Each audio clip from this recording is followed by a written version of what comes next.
Hi friends, ഞങ്ങളിന്നൊരു Mamalakandam യാത്രയാണ്. മാമലക്കണ്ടം പോകാനായിട്ട് ഞങ്ങൾ നമ്മുടെ നേര്യമംഗലം ഭാഗത്തെത്തി. അപ്പോൾ ഇവിടെ വനത്തിൽ കൂടി ഞങ്ങൾ യാത്ര ചെയ്യുകയാണ്.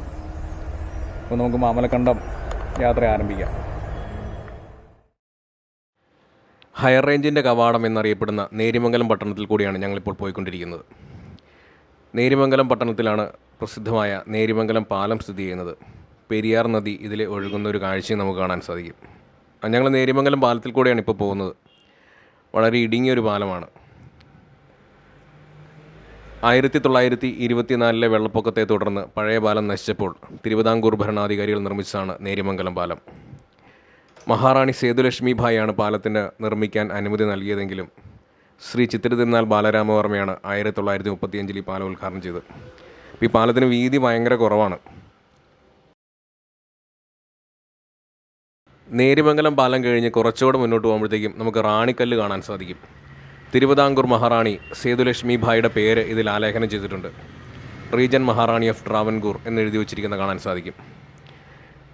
ഇവിടെ മാലിന്യങ്ങളുടെ ഒരു കൂമ്പാരം തന്നെ നമുക്ക് കാണാൻ സാധിക്കും. മറ്റുള്ള ഭാഗങ്ങളിൽ നിന്ന് വരുന്ന സഞ്ചാരികൾ ഇവിടെ മാലിന്യം നിക്ഷേപിച്ചിട്ട് പോകുന്നു. ഇത് വളരെ മോശമായൊരു കാഴ്ചയാണ്. ഞങ്ങൾ കുറച്ചുകൂടെ മുന്നോട്ട് പോയി 6-ാം മൈലിൽ നിന്നും തിരിഞ്ഞ് മാമലക്കണ്ടം റൂട്ടിലേക്ക് കയറുകയാണ്. അപ്പോൾ ഇതിലെ വീണ്ടും നമ്മൾ ഇടുങ്ങിയൊരു പാതയിലൂടെ സഞ്ചരിക്കാനായിട്ട് ആരംഭിച്ചു. അപ്പോൾ KSRTC ബസ്സുകളൊക്കെ വരുമ്പോഴത്തേക്കും നമുക്ക് ഒട്ടും സ്ഥലമില്ല. നമ്മൾ വാഹനം നിർത്തിയിട്ട് അതിന് സൈഡ് കൊടുക്കേണ്ട ഒരു സാഹചര്യമാണ്. ഓക്കെ, ഞങ്ങൾ വീണ്ടും യാത്ര തുടരുകയാണ്. ധാരാളം വന്യമൃഗങ്ങളുള്ളൊരു പ്രദേശങ്ങളിൽ കൂടിയാണ് ഞങ്ങൾ പോയിക്കൊണ്ടിരിക്കുന്നത്. അപ്പോൾ കുറച്ച് ദൂരം സഞ്ചരിച്ച് എളമ്പാശ്ശേരി മാമലക്കണ്ടം കമ്പി ലൈൻ എന്നൊരു ബോർഡ് നമുക്ക് കാണാൻ പറ്റും. അപ്പോൾ നിങ്ങൾ ഗൂഗിൾ മാപ്പ് ഇട്ട് വരികയാണെങ്കിൽ ഇവിടെ എത്തുമ്പോൾ വഴി തെറ്റാൻ സാധ്യതയുണ്ട്. ഞങ്ങൾ നേരത്തെ വന്നപ്പോൾ ഞങ്ങൾക്ക് വഴി തെറ്റിയതാണ്. അതുകൊണ്ട് പറയാണ്, ഇവിടെ നിന്ന് നമ്മൾ വലത്തോട്ട് തിരിഞ്ഞ് ഇറങ്ങിപ്പോകേണ്ടതാണ്. ഓക്കെ, ഇവിടെ നല്ലൊരു കുത്തിറക്കമാണ് കേട്ടോ, നല്ല കുത്തിറക്കമാണ്. അപ്പം ഇവിടുന്ന് വണ്ടികൾ കയറി വരാൻ സാധ്യതയുണ്ട്. വീതി വളരെ കുറവാണ്. അപ്പോൾ വളരെ സൂക്ഷിച്ചു പോകണം. ബസ്സും മറ്റും കയറി വന്നാലും നമ്മൾ വാഹനം നിർത്തി സൈഡ് കൊടുക്കേണ്ടതായിട്ടുള്ള സാഹചര്യമുണ്ട്. ഞങ്ങൾ വളവ് തിരിഞ്ഞ് താഴേക്ക് ഇറങ്ങി. അവിടെ നിന്നൊരു ബസ് വരുന്നുണ്ട്. അപ്പോൾ ബസ്സിന് സൈഡ് കൊടുക്കാൻ പറ്റുമോ എന്ന് നോക്കാം നമുക്ക്. ബസ്സിന് സൈഡില്ല. ഞങ്ങൾ ബൈക്ക് നിർത്തി ബസ്സിന് സൈഡ് കൊടുത്തു. വീണ്ടും ഞങ്ങൾ യാത്ര ആരംഭിക്കുകയാണ്. ഇവിടെ ഒരു വശത്ത് നമുക്ക് ഇലക്ട്രിക് വേലി കാണാൻ സാധിക്കും. ഇവിടെ കാരണം വന്യമൃഗങ്ങളുടെ ശല്യം ധാരാളമായിട്ടുണ്ട്. കാട്ടുപന്നികളുടെയും കാട്ടാനകളുടെയും ഒക്കെ രൂക്ഷമായ ആക്രമണമുണ്ട്. ഒരു വശത്ത് കൃഷി സ്ഥലമാണ്, ഒരു വശത്ത് ഇലക്ട്രിക് വേലി നിർമ്മിച്ചിട്ടുണ്ട്. അപ്പോൾ വന്യമൃഗങ്ങളുടെ ആക്രമണം തടയാൻ വേണ്ടി നിർമ്മിച്ചിരിക്കുന്നതാണ്. ഒരു ഭാഗത്ത് റബ്ബർ തോട്ടമാണ് നമുക്ക് കാണാൻ സാധിക്കുന്നത്. പിന്നെ പശ്ചിമഘട്ട മലനിരകളുടെ സൗന്ദര്യം ഇവിടെ നമുക്ക് കാണാൻ സാധിക്കും.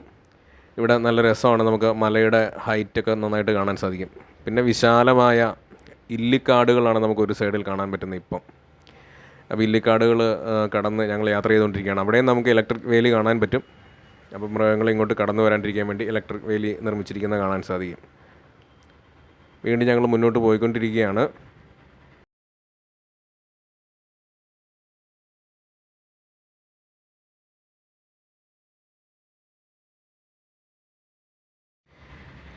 മലയാള നാടിൻ്റെ കളർഫുൾ ഫോട്ടോസ്റ്റാറ്റ് എന്ന് നമുക്ക് മാമലക്കണ്ടത്തെ വിളിക്കാം. റോഡിലേക്ക് തണൽ വിരിച്ചു നിൽക്കുന്ന വൻ മരങ്ങൾ ഒരുക്കുന്ന ആശ്വാസത്തിന് നടുവിലൂടെ നമുക്ക് ബൈക്കിൽ സഞ്ചരിക്കാം. പച്ചപ്പ് നിറഞ്ഞ കാഴ്ചകളാണ് നമുക്ക് എങ്ങും കാണാൻ സാധിക്കുന്നത്. എതിർദിശയിലൂടെ ചില വാഹനങ്ങൾ കടന്നു വരുന്നുണ്ട്.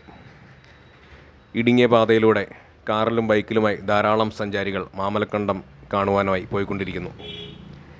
സാധാരണ എല്ലാവരും തിരിച്ചു വരുന്ന വഴിയിലൂടെയാണ് ഞങ്ങൾ ഇന്ന് കടന്നിരിക്കുന്നത്. അടിമാലി ഭാഗത്തു നിന്ന് ഞങ്ങൾ മാമലക്കണ്ടം റൂട്ടിൽ കടന്നാണ് പോന്നിരുന്നത്.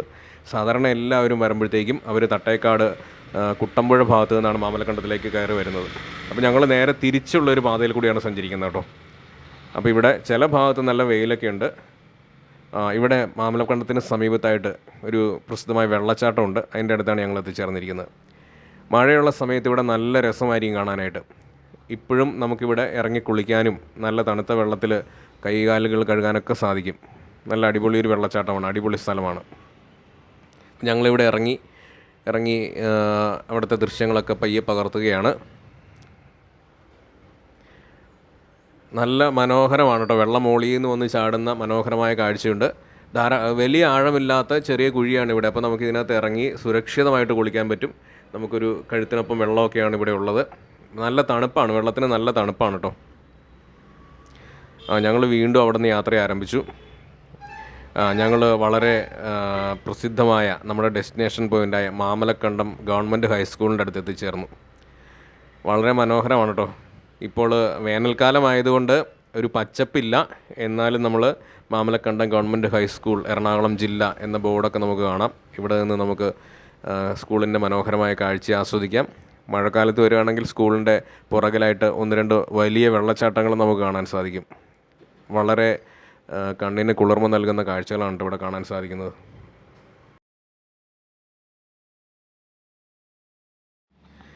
ഞങ്ങൾ മാമലക്കണ്ടത്ത് നിന്നും ഉച്ചഭക്ഷണം കഴിച്ച് ഇവിടെ നിന്ന് തിരിക്കുകയാണ് കേട്ടോ. ഇവിടെ നിന്ന് മാമലക്കണ്ടം ഉരുളൻതണ്ണി കുട്ടമ്പുഴ റോഡിൽ കൂടിയാണ് ഞങ്ങൾ പോകുന്നത്.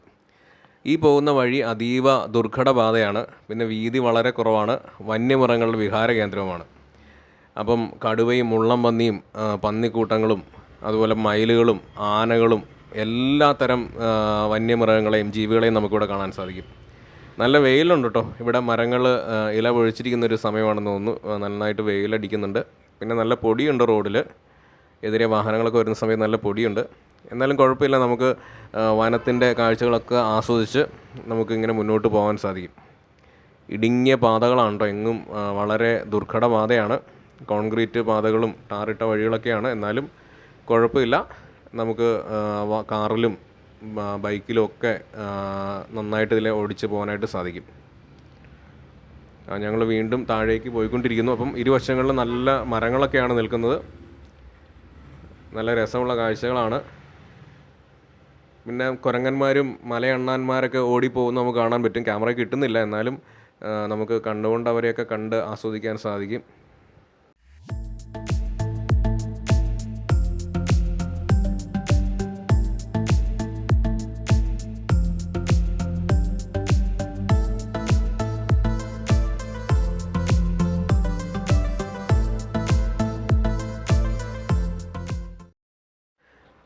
ഞങ്ങൾ കുറച്ചുകൂടെ മുന്നോട്ട് എത്തിയപ്പോൾ ഒരു KSRTC ബസ് കയറി വരുന്നുണ്ട് കേട്ടോ. അപ്പോൾ ഇത് KSRTC ബസ് കടന്നു പോകാനുള്ള വീതി, ഒരു ബസ്സിന് പോകാനുള്ള വീതിയേ ഉള്ളൂ. അപ്പോൾ ഞങ്ങളവിടെ വാഹനം നിർത്തി, നമ്മുടെ ബൈക്ക് നിർത്തിയേക്കാണ്. KSRTC ബസ് നമ്മുടെ സൈഡിൽ കൂടെ കടന്നു പോകാൻ കേട്ടോ. ഇത് ഒരു വിനോദസഞ്ചാര ട്രിപ്പാണെന്ന് തോന്നുന്നു. KSRTCയുടെ ഇപ്പോൾ വിനോദസഞ്ചാര ട്രിപ്പുകൾ ഞായറാഴ്ച ദിവസങ്ങളിലൊക്കെ ഉണ്ട്. അപ്പോൾ അതിൻ്റെ ഭാഗമായിട്ട് പോകുന്നൊരു വിനോദയാത്രയാണിത്. അപ്പോൾ KSRTC ബസ് കടന്നുപോയി. ഞങ്ങൾ പയ്യെ ഇവിടെ നിന്ന് തിരിക്കുകയാണ് കേട്ടോ. നിങ്ങൾക്ക് റോഡ് കാണാൻ സാധിക്കും അല്ലേ? കോൺക്രീറ്റ് റോഡാണ്, നല്ല കുഴികളുള്ള റോഡാണ്. എന്നാലും നമുക്കെന്താ, നല്ല രസമാണ് ഇതിലുള്ള യാത്ര. വളരെ ആസ്വാദികരമാണ് കേട്ടോ. നമുക്ക് ഈ നഗരത്തിലെ തിരക്കുകളും ഒക്കെ ഒഴിവാക്കി ഈ കാടിൻ്റെ സൗന്ദര്യമൊക്കെ ആസ്വദിച്ച് നമുക്കിതിൽ യാത്ര ചെയ്യാൻ സാധിക്കും. നല്ല പൊടിയൊക്കെ റോഡിൽ കിടപ്പുണ്ട് കേട്ടോ. എന്നാലും നമുക്ക് മുന്നോട്ട് പോകാം. അപ്പോൾ ഇത് ആന ഇറങ്ങുന്ന ഒരു സ്ഥലമാണ് കേട്ടോ. ഇത് ധാരാളം ആനകൾ വെള്ളം കുടിക്കാനൊക്കെ ആയിട്ട് വരുന്ന സ്ഥലമാണ്. ഇപ്പോൾ ആനകളെ ഒന്നും കാണാനില്ല.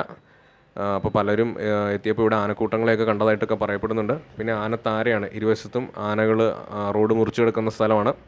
പിന്നെ കേഴമാനകളും അതുപോലുള്ള ജീവികളൊക്കെ ഇവിടെ ധാരാളമായിട്ടുണ്ട്. ഇപ്പോൾ ഒന്നിനെ കാണുന്നില്ല, എന്നാലും ഇത് മൃഗങ്ങളുള്ള ഒരു ഏരിയയാണ് കേട്ടോ. മൃഗങ്ങളൊക്കെ റോഡ് മുറിച്ച് കിടക്കാൻ സാധ്യതയുണ്ട്. അതുകൊണ്ട് വാഹനങ്ങൾ വേഗത കുറിച്ച് പോകേണ്ട ഒരു സ്ഥലമാണിത്. പിന്നെ വളരെ സൂക്ഷിക്കണം. വണ്ടിയുടെ കണ്ടീഷനും കൂടെ നോക്കിയിട്ട് വേണം ഇങ്ങോട്ട് വരാനായിട്ട്. ബ്രേക്കും കാര്യങ്ങളൊക്കെ നല്ലതായിരിക്കണം.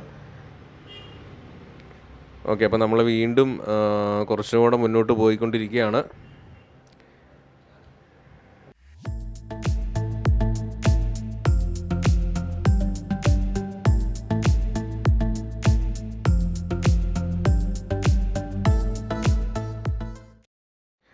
കുറച്ച് ദൂരം കൊണ്ട് മുന്നോട്ട് ചെന്നപ്പോൾ ഒരു ഏറുമാടം ഞങ്ങൾക്ക് കാണാൻ സാധിച്ചു.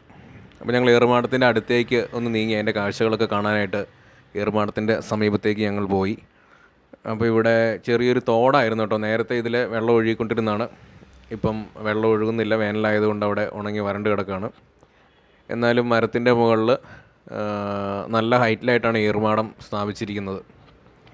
അപ്പോൾ ഏറുമാടത്തിൻ്റെ മുകളിൽ നമുക്ക് രാത്രിയിലൊക്കെ തങ്ങാവുന്ന ഒരു സംവിധാനമാണെന്ന് തോന്നുന്നു. അവിടെ നിൽക്കുമ്പോൾ മൃഗങ്ങളുടെ ആക്രമണം ഒന്നും ഉണ്ടാവാൻ സാധ്യതയില്ല. കാരണം ഇത് നല്ലപോലെ ആന ഇറങ്ങുന്ന ഒരു സ്ഥലമാണ്. ആനയുടെ ഒരു വിഹാര കേന്ദ്രമാണ് ഇവിടെ.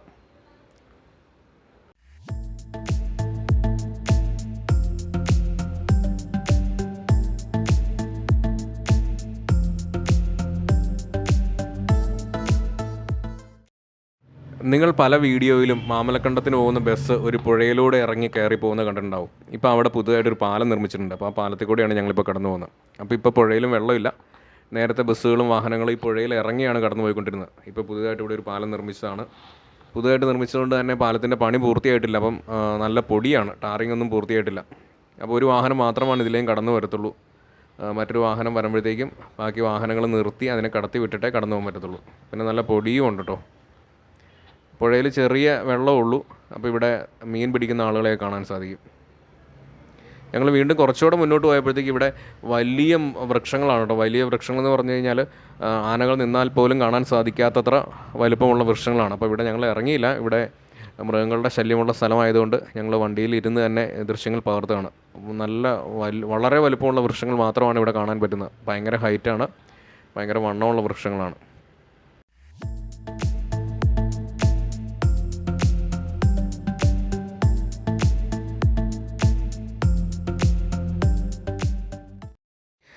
കാടിനെ ഇഷ്ടപ്പെടുന്നവർക്ക് ഇവിടുത്തെ ഓരോ ഇലയനക്കം പോലും ഹൃദ്യമാണ്. കാരണം അത്രമേൽ സുന്ദരമാണ് ഇവിടുത്തെ കാടും കാട്ടുവഴികളും. കാടിൻ്റെ തണുപ്പ് വല്ലാതെ നമ്മളെ തണുപ്പിക്കും. ശാന്തസുന്ദരമായ അന്തരീക്ഷത്തിൽ നല്ല കാലാവസ്ഥ കൂടിയാവുമ്പോൾ ശരീരവും മനസ്സും ഒരേപോലെ തണുക്കും. ആകാശത്തിൻ്റെ ചുവപ്പും താഴെ മണ്ണിൻ്റെ ചുവപ്പും ഒരേപോലെ കണ്ണിന് മുന്നിൽ നിറയുന്നു. ഈ കാനന സൗന്ദര്യത്തിൻ്റെ കാഴ്ചയിൽ മതിമയങ്ങി ഇനി നിൽക്കാനാവില്ല. മയങ്ങി തുടങ്ങി. ചെഞ്ചായം പൂശിയ അസ്തമയത്തിൻ്റെ സുന്ദര കാഴ്ച കണ്ണിലേക്കും ഹൃദയത്തിലേക്കും ഒരേപോലെ സ്വീകരിച്ചു. അഴകോടെയുള്ള ഒരു വനയാത്രയുടെ അവസാനത്തിൽ നിന്ന് ഞങ്ങൾ അടുത്ത ലക്ഷ്യത്തിലേക്ക് പോവുകയാണ്. വീഡിയോ കണ്ട എല്ലാവർക്കും നന്ദി. മറ്റൊരു വീഡിയോയുമായി വീണ്ടും കാണാം.